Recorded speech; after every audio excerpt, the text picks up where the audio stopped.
এখানে যে boarding complete করা বাচ্চাগুলো দেখতেছেন এগুলো আজকে আমাদের ডেলিভারি করা হবে। তো আজকে আমরা পাখিগুলো ডেলিভারি করব আমাদের যশোর জেলাতে এক তরুণ উদ্যোক্তা ভাইয়ের জন্য।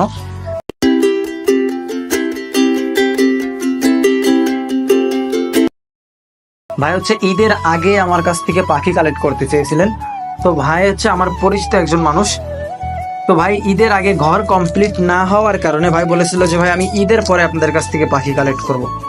তো আমি ভাইকে বলেছিলাম যে ভাই আপনি যদি পাখি নিতে চান তাহলে আপনাকে 20-25 দিনের পাখিটা নিতে হবে, তাহলে আপনি মেয়ে পাখি পাবেন 90% এবং সেখান থেকে আপনি অতি দ্রুত ডিম পাবেন এবং আপনার সেখান থেকে লস হওয়ার সম্ভাবনা খুবই কম থাকবে।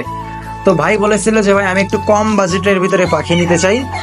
তো কম বাজেটের ভিতরে পাখি নিতে হলে আমি ভাইকে বলেছিলাম যে ভাই বোর্ডিং কমপ্লিট করা বাচ্চা আপনাকে নিতে হবে। যদি বোর্ডিং কমপ্লিট না করা বাচ্চা নিতে চান তাহলে কম দামে পাবেন, কিন্তু সেই বাচ্চাগুলো নিয়ে বোর্ডিং করা অনেকটাই টাফ ব্যাপার, যেটা শুরুতে মানুষ করতে গেলে অনেকটা কষ্টকর হয়ে যাবে।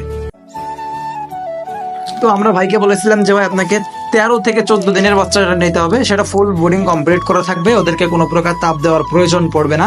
ওই বাচ্চাটা নিলে আপনাদের জন্য সুবিধা হবে। আমাদের এদিকে প্রচুর পরিমাণে ঝড় বৃষ্টি হচ্ছে, আপনারা হয়তো জানেন যে সব জেলাতেই এরকম টুকটাক বৃষ্টি হচ্ছে।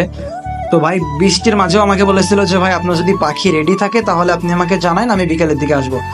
তো ভাইরা যেই কথা সেই কাজ, ভাইরা বিকেলবেলা চলে আসছে আমাদের কাছ থেকে পাখি কালেক্ট করার জন্য। তো আমরা চেষ্টা করি আমাদের কাছ থেকে যারা পাখি কালেক্ট করবে অরিজিনাল জাপানি জাতের এ গ্রেডের বাচ্চা দেওয়ার জন্য, সুস্থ সবল বাচ্চা দেওয়ার জন্য। এবং যদি বলি 90% মেয়ে পাখি, আমরা 25-30 দিনের পাখিটা নিলে সেটাতে আমরা 90% গ্যারান্টি দিয়ে থাকি। তো আশা করা যায় যে 90% মেয়ে পাখি পাবেন। কারণ আজকে যদি আপনি আমার কাছ থেকে পাখি নিয়ে কোনো প্রকার প্রতারণার শিকার হন তাহলে আপনি কিন্তু কখনো আমার কাছ থেকে পাখি কালেক্ট করবেন না। এবং অন্য কেউ যদি আপনার কাছ থেকে আমার পাখির সম্পর্কে জানতে চান তাহলে আপনি না করে দিবেন। যেই কারণে প্রথমত উপরে আল্লাহ তাআলা তো একজন সবকিছুই দেখতেছে, এবং নিচেই আমার এই দিকটা হলেও যে আমি এখানে ব্যবসা করতে হবে, আমার কাস্টমারের ক্ষতি করা মানে আমার নিজের ক্ষতি করা। যেই কারণে আমরা কখনোই কোনো কাস্টমারকে অসুস্থ পাখি বা ভুল গাইডলাইন বা কোনো পরামর্শ না দেওয়া এরকম কাজ আমরা কখনো করি না। তো আপনারা সবসময় চেষ্টা করবেন পাখি নেওয়ার জন্য অবশ্যই ট্রাস্টেড বা বিশ্বস্ত কোনো জায়গা থেকে পাখি কালেক্ট করার জন্য।